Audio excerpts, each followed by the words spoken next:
Hey, what's up? Welcome back to your channel name. This time, we're going to dive into a story that will make you think twice before walking alone at night. Grab some snacks, turn off the lights, and listen closely. Eleanor Quinn's journey to England felt less like a personal choice and more like a calling, something inevitable. The girl from Ireland had always felt different, not extraordinary, just slightly out of step with the world around her. When the acceptance letter from Ravenmore Academy arrived, she hadn't even heard of the university. It was nestled on the edge of a small forest overlooking the North Sea, with old Victorian buildings that had stood since the 18th century. The photos in the digital brochure looked more like oil paintings, somber and overcast, but for some reason, that only made her more drawn to the place. She arrived at Heathrow Airport with a large suitcase, weary eyes, and a flicker of hope. From there, she took a 3-hour train ride to a small town called Halewick, followed by a nearly empty shuttle bus that took her deeper into isolation. The further she traveled, the more the landscape seemed to shift, tall trees with crooked limbs like outstretched fingers, a fog that refused to lift even in daylight, and a silence that felt unnatural. There was something in the air, something she couldn't name, like time moved differently here. When the bus finally stopped in front of the Academy's wrought iron gate, Eleanor stood still. The main building loomed ahead, covered in wild vines, with an unsettling stillness that clung to the stone walls. Somewhere deep inside, Eleanor felt that this wasn't just a new chapter in her life, it was an old story being resumed. One that had been waiting for her long before she was born. When Eleanor received her room assignment, she frowned in confusion. West Wing Hall. The name hadn't appeared in any of the campus brochures or maps she'd reviewed. The woman handing out assignments, an older, stiff-faced administrator, mentioned it quickly and moved on without offering further explanation. With no one else to ask, Eleanor followed the campus signs, half hidden under thick ivy, toward the western wing of the academy. West Wing Hall stood apart from the main building, connected by a dim, drafty stone corridor. When she arrived, the structure looked less like a dormitory and more like an old asylum. Its walls were stained and damp, windows small and partially boarded up. The entrance door creaked heavily as she pushed it open, releasing the scent of decayed wood and forgotten time. Inside, the lighting was dim, casting long, trembling shadows on the cracked floor. She heard no other voices. No footsteps. Just a haunting, settled silence. The hallway stretched out in both directions, lined with faded room numbers and a staircase that groaned under its own weight. Her assigned room was on the second floor. When she opened the door, she found it empty, but not unoccupied. There was a bed with rusted iron frames, a scratched wooden desk, and an old wardrobe that exhaled a cold draft when opened. She set her suitcase down and sat on the edge of the bed. Outside the small window, the fog was descending like a shroud over the trees. The silence was so complete, she could hear the ticking of a clock she hadn't even seen. Somewhere deep in her mind, a quiet instinct whispered that this room had once belonged to someone. And that someone had never truly left. Like many international students, Eleanor was used to hearing bizarre local legends whenever she moved to a new place. When a few students she met at the dining hall mentioned West Wing Hall being closed off for a reason, she chalked it up to a campus myth, one of those spooky freshman stories meant to unsettle newcomers. Some claimed a student had once vanished from there without a trace. Others joked that the West Wing was haunted. Eleanor rolled her eyes inwardly. Surely a prestigious school like Ravenmore wouldn't assign her a room in a place that was truly dangerous. Besides, she had grown up in a creaky old farmhouse in the Irish countryside. She'd heard things go bump in the night before. But she'd never felt watched the way she did here. Her first night, she kept a soft light on and played classical music from her phone to fight the stillness. But nothing made the room feel warmer. The air didn't shift. The corners of the room felt weighted, like they had a presence of their own. Objects felt unnaturally still, like they were listening.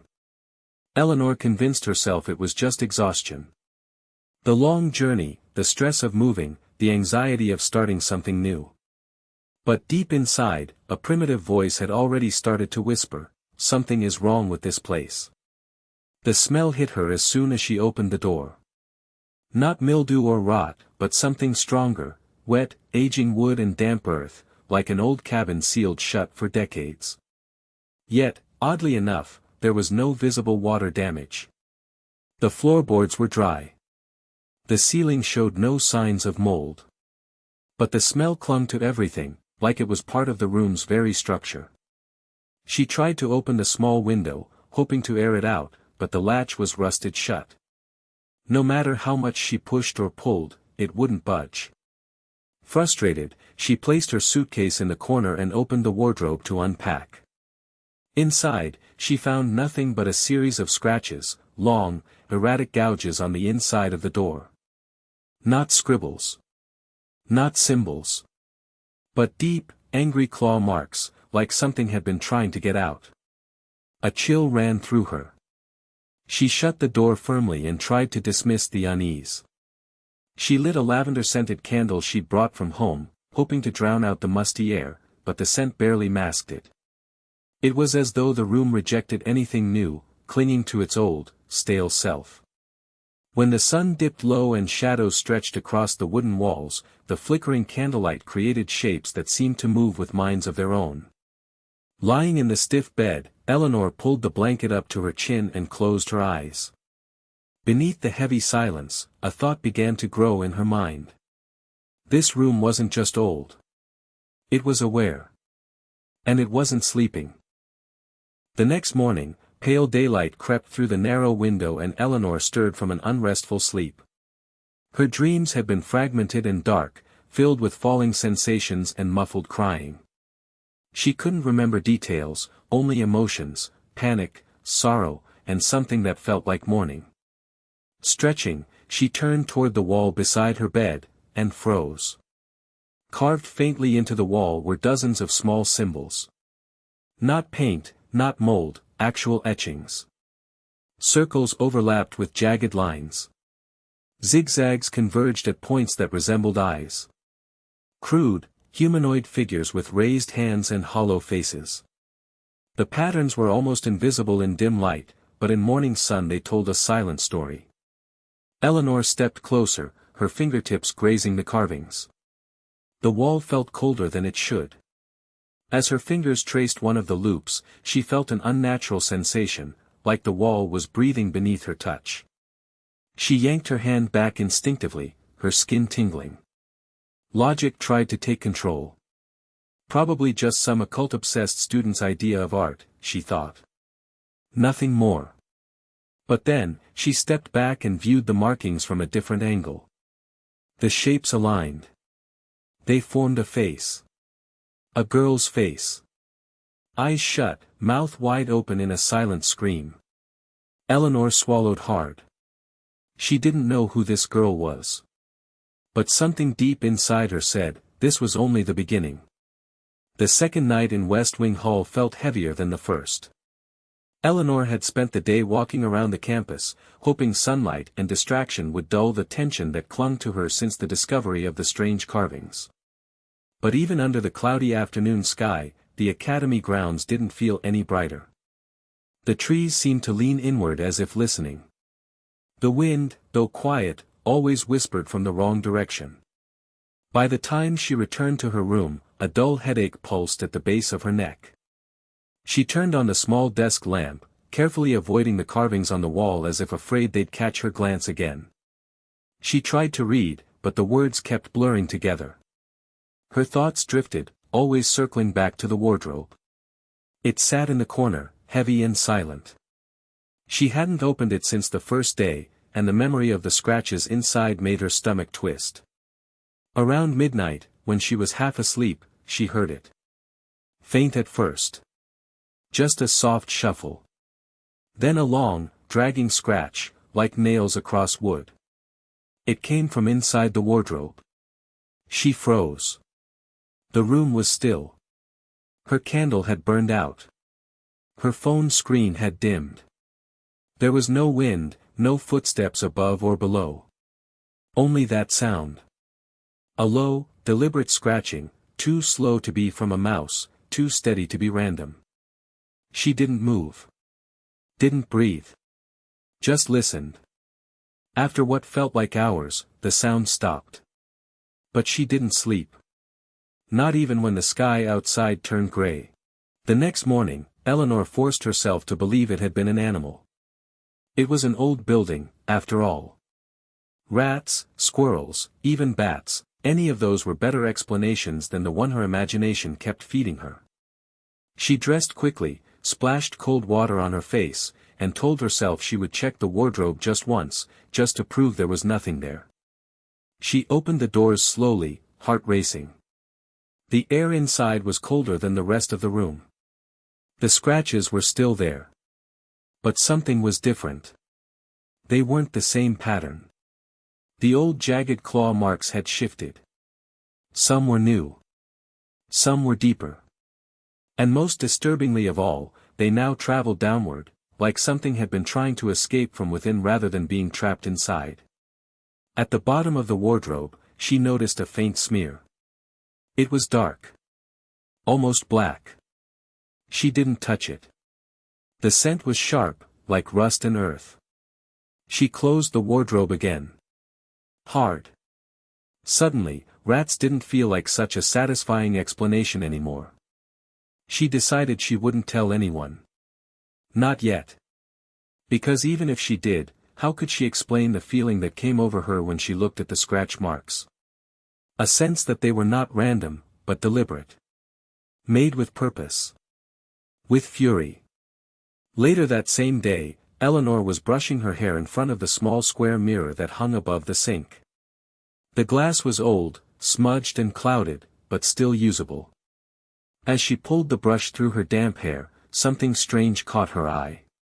A delay. A subtle hesitation in the glass.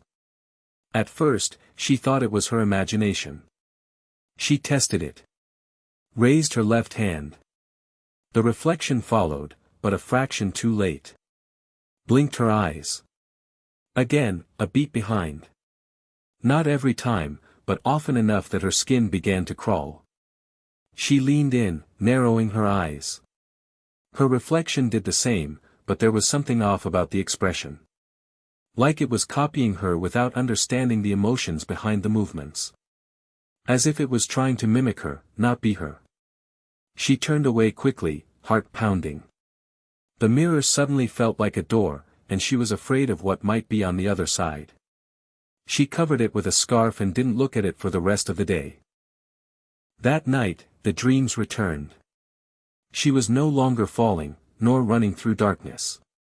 Instead, she stood in her own dorm room, but something was different. The furniture was rotting. The walls were darker, almost pulsing with rot.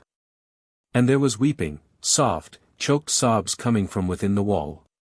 She moved slowly toward it, placing her palm against the cold surface. Then she felt it. A hand. Pressing back from the other side. A small, delicate hand. She tried to speak but found she had no voice. Only her breath, coming out in sharp puffs of panic. The wall shifted beneath her hand, and then suddenly, a face pushed through the surface, not breaking it, but stretching it, like it was made of soft flesh. The face was of a girl. Eyes wide, mouth open in a silent scream. It was the same face she had seen in the carvings. The girl mouthed something, again and again, words Eleanor couldn't hear. But she felt them. Don't look in the wardrobe. She woke up gasping, drenched in sweat, fingers clenched tightly around her blanket.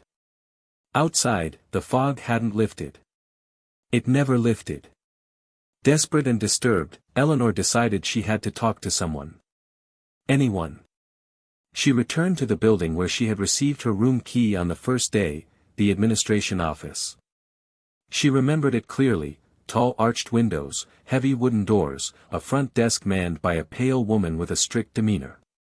But when she arrived, the building was locked. The windows boarded up.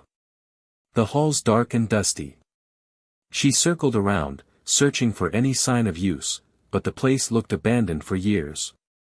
She asked a passing student where the admin office had moved. The student looked confused and said, "There's never been an admin office in that building. That wing was sealed after a fire, decades ago."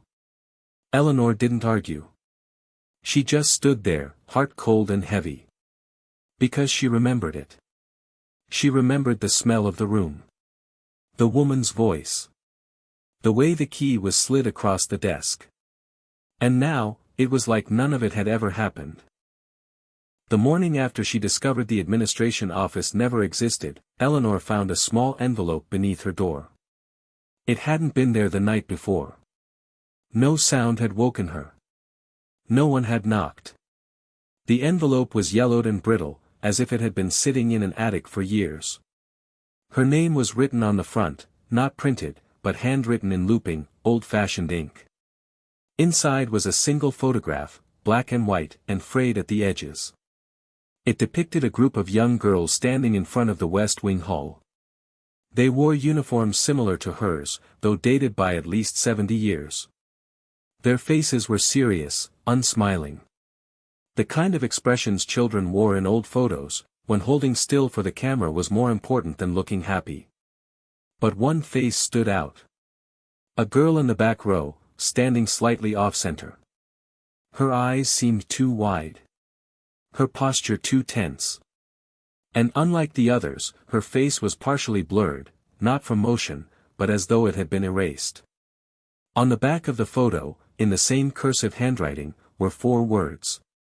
"She never left. Watch." Eleanor stared at it for a long time, her fingers trembling. She didn't recognize any of the girls. But something deep inside her, something ancient and primal, whispered that one of them knew she was here. That night, as Eleanor prepared for bed, she noticed something strange in the wooden floor beneath the wardrobe. A faint outline, like a square panel, had appeared at the base. She hadn't seen it before. She was certain it hadn't been there. The wardrobe was too heavy to move, but when she leaned down and shined a light through the small gap between its legs, she saw it clearly, a trapdoor.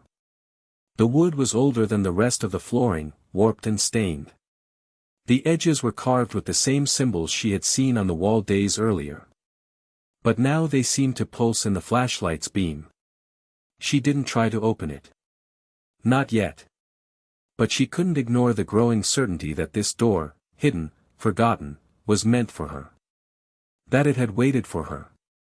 She pulled the blanket tighter around her shoulders that night, too afraid to close her eyes. The trapdoor was no longer just a detail in her room. It was a presence. A secret, breathing thing beneath the floor. Over the following days, Eleanor noticed the atmosphere on campus changing. Not just the weather, which seemed permanently damp and gray, but the people. Students who once greeted her now averted their gaze. Whispers followed her in the corridors. She could never quite hear what was said, but she recognized the tone, suspicion. Fear. Some students would change direction when they saw her approach. Others would stop mid-conversation as she entered a room. In the library, her seat was often left empty long after she arrived. Even her professors began acting distant, forgetting her name, skipping her in discussions, or marking her as absent when she was clearly present. It was as if something about her had shifted. As if something on her was being sensed by others. As if she had crossed an invisible line no one ever dared speak of, but everyone instinctively knew existed. And it was all connected to the West Wing. To her room. To the girl in the photograph. One rainy afternoon, Eleanor retreated to the empty third-floor bathroom, a rarely used space in an older wing of the dormitory. She had started avoiding the crowd. The gazes. The whispers. The lights inside flickered faintly, and the mirrors were cracked along the edges. She was washing her hands when she heard soft footsteps behind her. She looked up through the mirror's reflection and saw another student entering, a girl she didn't recognize, wearing a skirt 2 decades out of style. The girl didn't speak. She didn't even glance Eleanor's way. She walked slowly across the bathroom, turned toward the far wall, and pressed her hand against the tiles. Then, without a sound, she faded into the wall. Her body didn't vanish all at once. It was slow, like mist dissolving in sunlight. No door. No portal. Just wall, and then nothing. Eleanor stood frozen, the water still running. Her heart pounded so hard she felt it in her ears. The girl hadn't acknowledged her at all.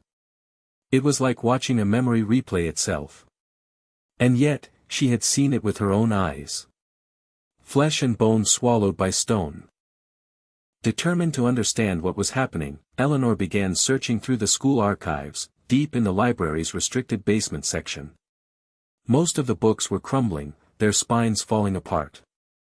Among the forgotten volumes, she found a series of dusty yearbooks, dating back over a century. She flipped through them mechanically, page by page, class by class. Then she stopped. In the yearbook marked 1953, there it was, her face.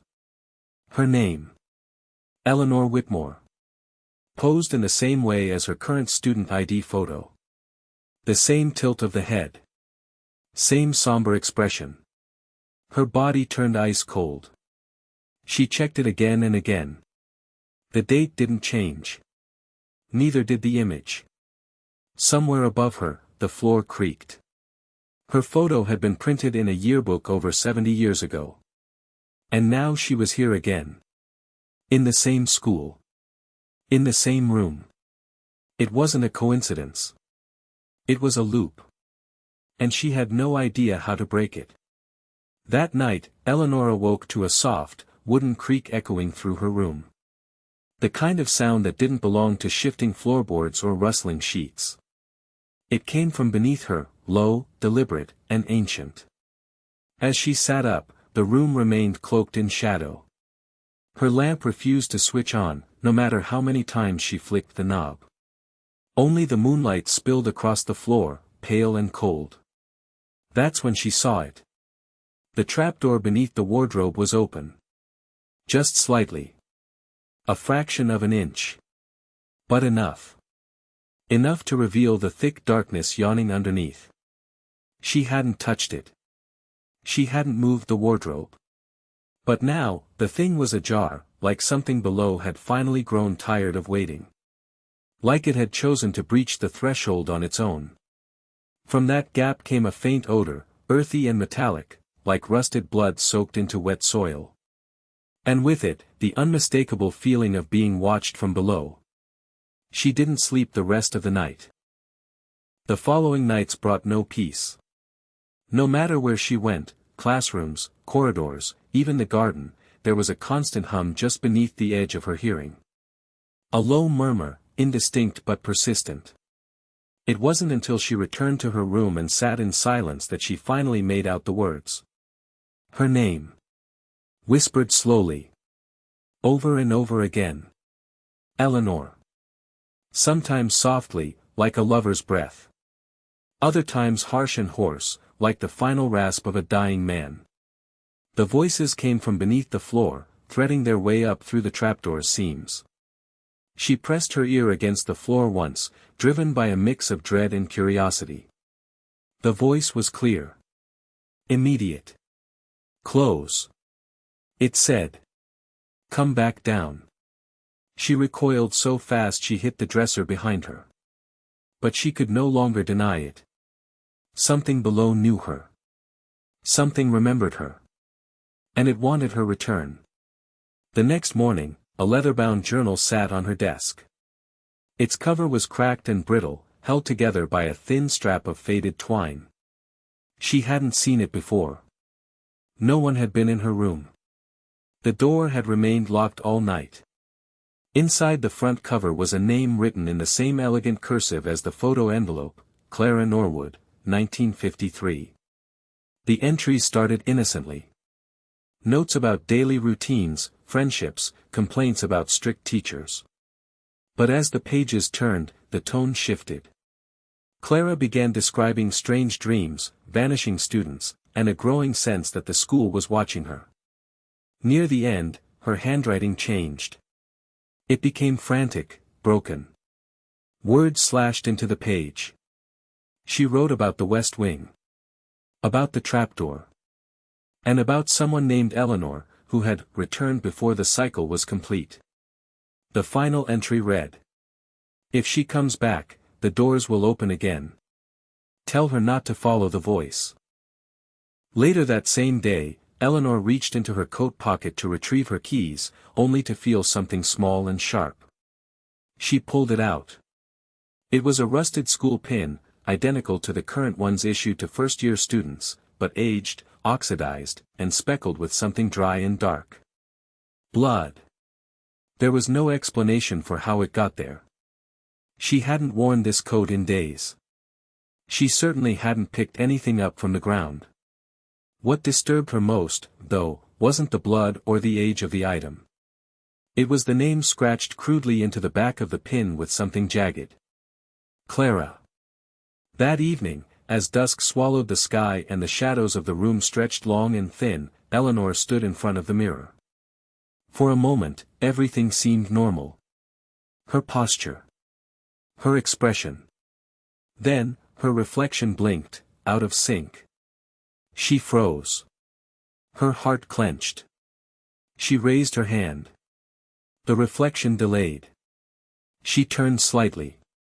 The mirror self tilted her head the opposite way. It was no longer copying her.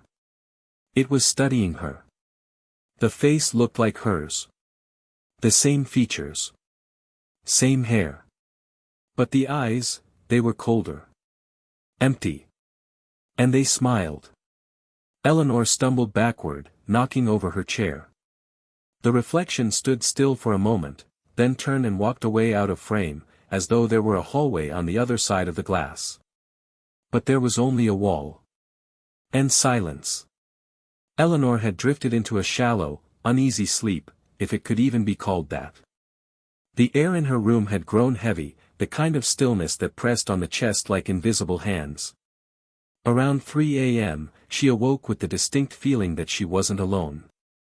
Not the vague paranoia of nightmares, but the sharp, undeniable instinct of prey sensing a predator nearby. Her eyes opened slowly. The room was dark, bathed in the dull orange of a dying street lamp outside. At the foot of her bed stood a girl. Motionless. Pale. Dressed in the same school uniform from the old photograph. Her hair was damp, clinging to her cheeks, and her hands hung limp at her sides like marionette strings. Her eyes glistened, dark, glassy, and hollow. She didn't move. Didn't blink. She simply watched. For what felt like hours, Eleanor couldn't breathe. Couldn't scream. The room pulsed with cold. Her heartbeat filled her ears. Then, as if reality had snapped back, the girl vanished. No sound. No warning. Just gone. But the lingering dread told her this was not a dream. It was a visitation. A message. And it wasn't the last. Desperate for answers, Eleanor returned to the library archives, rummaging through records older than any student or faculty still alive. That's when she found them, blueprints from the original construction of Saint Byron Academy. They were fragile, flaking at the edges, but legible. Most of the structure matched the modern layout. However, beneath the west wing, buried deep in a sublevel not accessible by any current stairwell or elevator, was an area labeled Lower Observation Wing. It had been sealed off in 1954. There were no records of what the space had been used for. No photos. No renovation permits. It was as if the school had tried to erase it entirely. But one detail chilled her more than anything. Scribbled in faded ink across the West Wing section was a note. She still listens below. We cannot let her rise again. Hoping to document the strange occurrences, Eleanor started using her phone to take pictures around the school, hallways, classrooms, her dorm room, and especially the area near the West Wing. But when she reviewed the photos later, they were different. Dark figures appeared in corners where no one had stood. Some were distant, others looming close behind her. Blurry faces stared directly at the lens, even when she had taken selfies alone. One image, in particular, sent her into a full panic. It was a photo of her reflection in the bathroom mirror. Except her reflection was gone. In its place stood the girl from the photograph, her eyes black voids, her smile stretched unnaturally wide. She showed the images to classmates. To her advisor. No one saw anything strange. To them, the photos were empty. Clean. Harmless. Only she could see the truth. The ghosts were using her eyes. And no one else could see through them.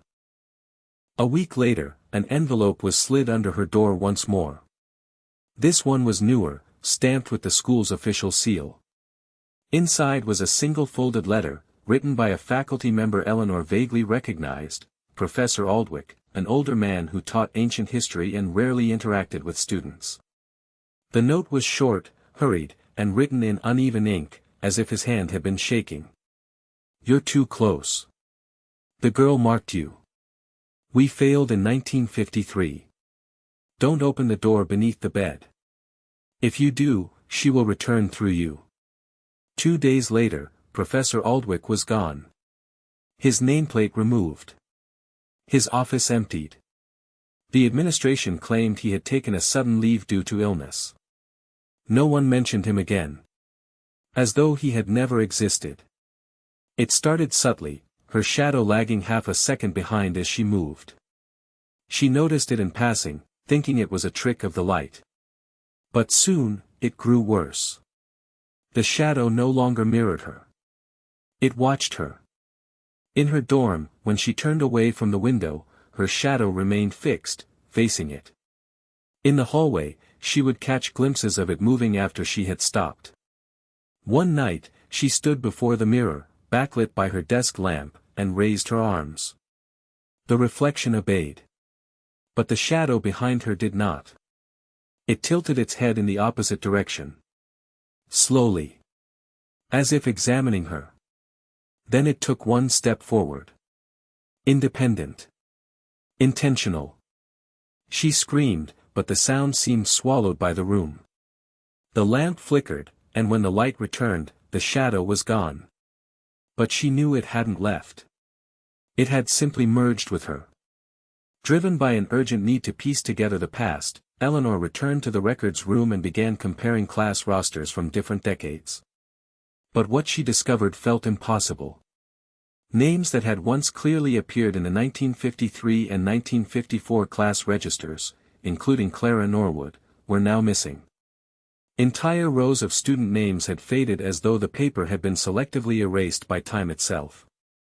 Where once were photos and documents, there now remained blank pages, torn corners, or files stamped "missing" with no further explanation.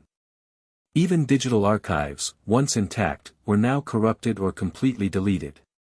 But the most disturbing part was this: whenever she tried to print or photocopy any document that still showed traces of the missing students, the machine would malfunction. Pages would jam. Ink would smear. One time, the printer spat out a single, unrequested sheet with the words, "Stop looking. You are not one of us yet." Eleanor wasn't alone in her dorm. Her roommate, Natalie, lively, skeptical, and always glued to her phone, had been her only anchor through the growing madness. Until one morning, Eleanor awoke to silence. Natalie's bed was made. Her books were gone. Her clothes, toothbrush, bags, everything, had vanished. It was as if she had never moved in. No one on her floor remembered Natalie. Not the RA, not the neighbors. The school registrar had no record of her enrollment. Even her messages were gone from Eleanor's phone, their conversations wiped clean. Only a faint indentation on the mattress remained. That, and a sticky note on Eleanor's mirror with hurried, messy handwriting. "Don't sleep. It watches when you sleep." The West Wing had always been sealed off. Students were told it was unsafe, under renovation, inaccessible since the fire decades ago. But one day, while walking past the hallway, compelled by an instinct she couldn't explain, Eleanor found the heavy wooden door slightly ajar. The chains that once held it closed now lay on the floor, covered in dust. She pushed it open. Inside, the air was cold and stale, untouched for years. Dust floated thickly, and the corridor beyond stretched long and narrow, lined with doors that bore no labels. As she stepped inside, the door slammed shut behind her, plunging her into near darkness. The sound of footsteps echoed, slow and deliberate, not from ahead, but from behind. When she turned around, the hallway was empty. But the heavy scent of earth and rot filled her lungs. She wasn't alone in the West Wing anymore. That night, her sleep was not her own. In the dream, she awoke in darkness, confined in a small wooden box. The walls were tight, her arms pinned to her sides. The air was thin. Soil trickled in through cracks above her. Above the coffin, she could hear voices. Chanting. Ancient. Incomprehensible. Then, a familiar sound. The creaking of a trapdoor. And her own name, repeated by multiple voices in unison. Eleanor. Eleanor. Eleanor. She screamed, but dirt filled her mouth. As she struggled, her fingernails tore against the wood. Blood smeared the inside of the coffin as the soil above collapsed in, swallowing her alive. She awoke gasping, hands clawing at the air, her throat sore and lungs burning. But the worst part, her fingernails were caked with soil. Desperate and shaken, Eleanor sought answers from the school nurse, an elderly woman who had worked at Saint Byron Academy for decades, rumored to be the last employee who had served under the original headmaster. When confronted, the nurse's face turned pale. At first, she refused to speak. But something in Eleanor's eyes, some recognition of what she had seen, changed her mind. In a hushed voice, she revealed the legend. Years ago, select students were chosen for a secret ritual, part of an ancient pact believed to preserve the academy's prestige and ward off misfortune. The ritual was performed underground, beneath the West Wing. The chosen were marked, used, and then, forgotten. Some resisted. Some vanished. One escaped, Clara Norwood.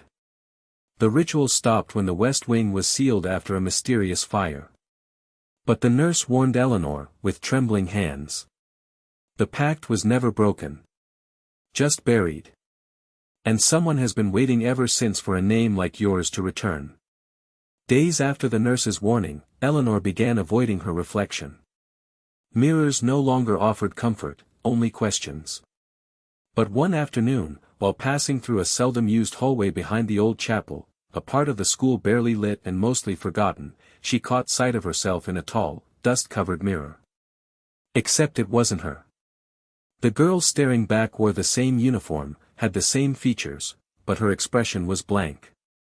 Her skin was paler, her hair wet and tangled, and there were black smudges under her eyes like ash. She moved when Eleanor didn't, tilting her head curiously.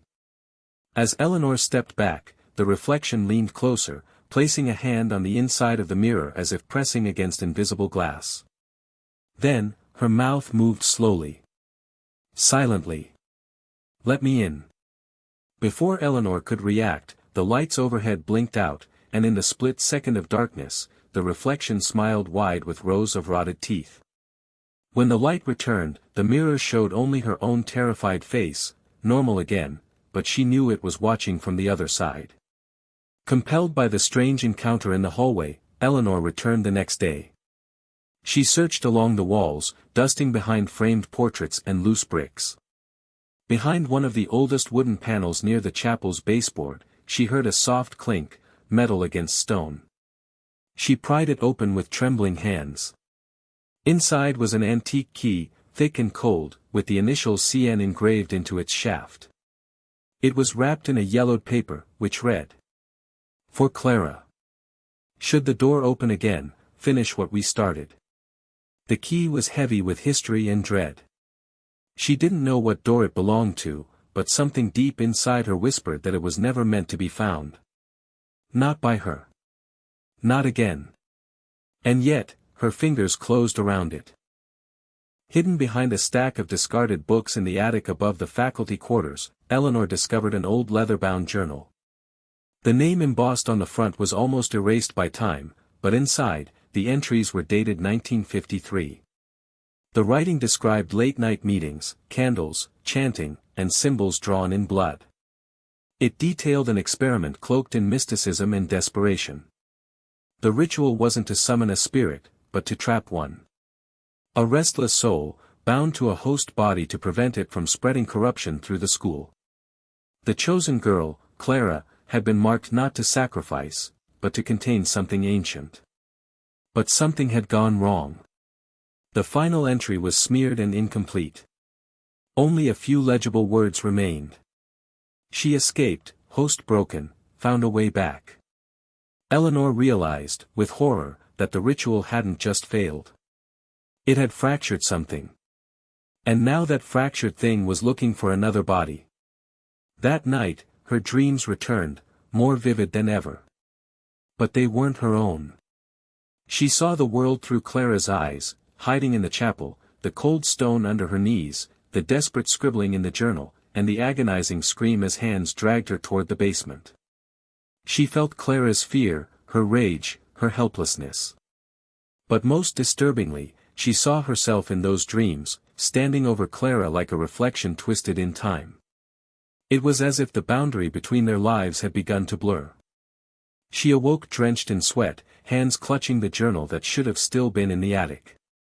On the last page, a new sentence had appeared, written in fresh ink. She remembers you now.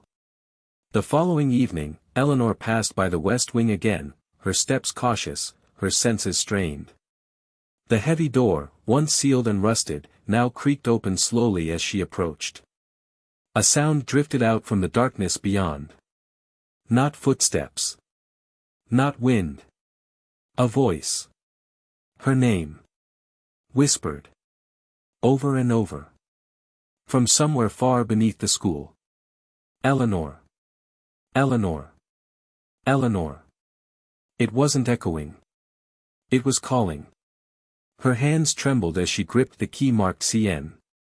The hallway was cold enough to see her breath. The lights behind her flickered and died, and from inside the open door, shadows slithered upward like smoke. And yet, she stepped forward. Because deep down, she already knew, she was part of the story that had never ended. The question now wasn't whether she would survive. It was whether she would return as herself. Eleanor followed the whispers through the West Wing until she reached a sealed trapdoor hidden beneath rotted floorboards near the old chapel's foundation. Dust fell like snow as she uncovered it, revealing an ancient iron latch. She took the key, the one engraved with CN, and pressed it into the lock. It clicked with unsettling ease. The door groaned open to reveal a narrow staircase spiraling downward into pitch blackness. The air that rushed out was ice cold, heavy with the scent of earth, damp stone, and something long decayed. She descended slowly, each step echoing like a heartbeat, deeper into the school's forgotten bowels. The whispers grew louder, forming not words but memories, flickers of voices from the past, desperate, afraid, betrayed. She wasn't walking into the past. She was walking into someone else's unfinished ending. At the base of the stairs, Eleanor entered a circular stone chamber. Candles, melted down to nubs, still sat in iron sconces.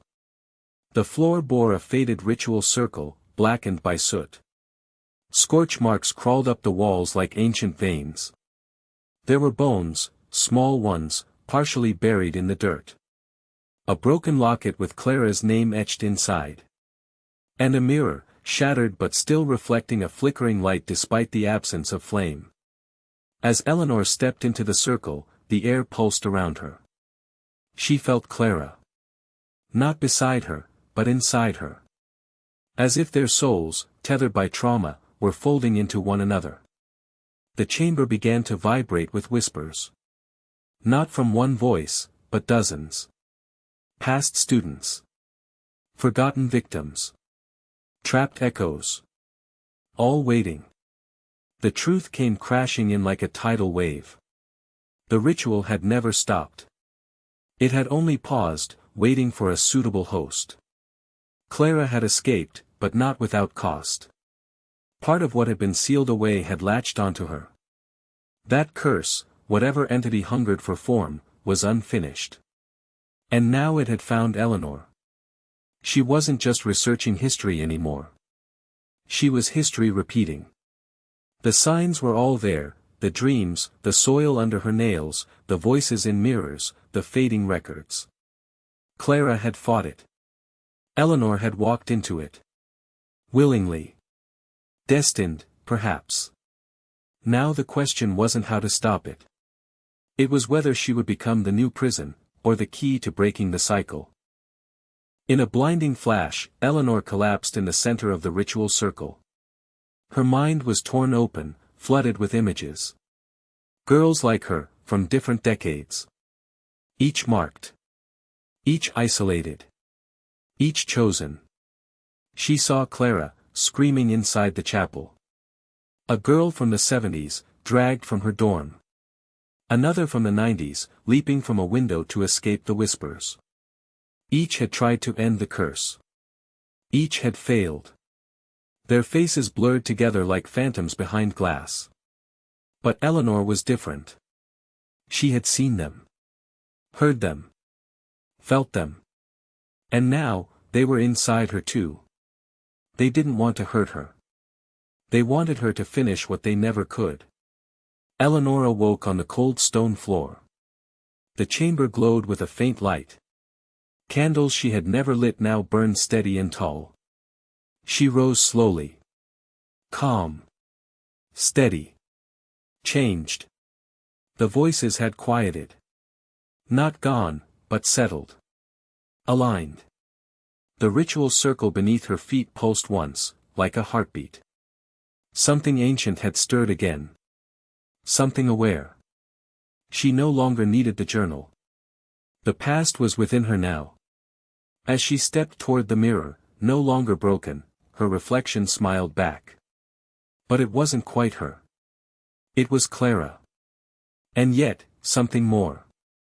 And then, without fear, she whispered to the shadows. I understand now. Behind her, the stone door sealed shut. The ritual had begun again. Not to summon. Not to trap. But to continue. That was our story for tonight. Do you think it's just an ordinary tale, or is there something more to it? Share your thoughts in the comments. Don't forget to like, share, and subscribe so you won't miss the next stories. See you, if you still dare to watch next time.